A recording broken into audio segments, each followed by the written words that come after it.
असं काही जणांना वाटत असेल अनाजी पंतांना, तर ते तसं नाही आहे.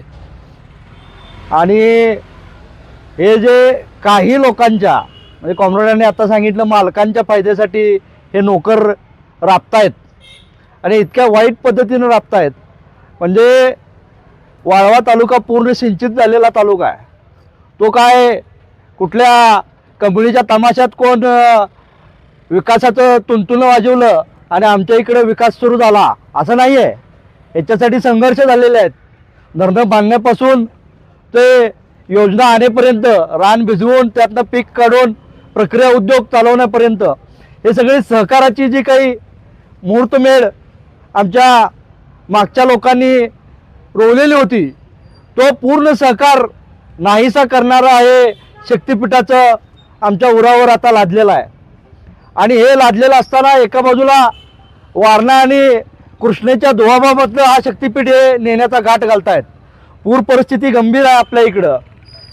आत्ता पाण्याची पातळी लक्षात घेता दोन्ही बाजूला म्हणजे आयतवडे खुर्द आणि मसुजीवाडी किंवा कुंडलपासून पुढे गेल्यानंतर जो काही भराव पडेल, त्या भरावानंतर पुराची दाहकता वाढणार आहे.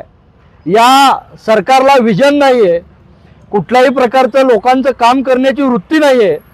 आणि यांचे दाखवायचे दात वेगळे आहेत आणि खायचे दात वेगळे आहेत.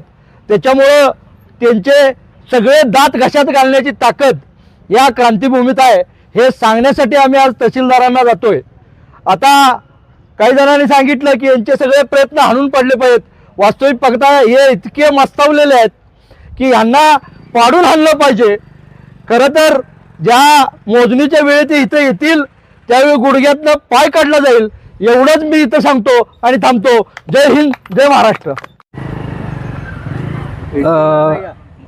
आजच्या या निवेदन द्यायच्या प्रसंगी जमलेल्या माझ्या सगळ्या वडील भावांनो, सर्वांना माहीत असं आणि आमच्या भगिनी, खरं तर वेगवेगळ्या माध्यमातून गेल्या 10 वर्षापासून हे भाजपचं जे सरकार आहे ते शेतकऱ्याला उद्ध्वस्त करण्याच्या वेगवेगळ्या पद्धतीनं डाव मांडीत आलेला आहे.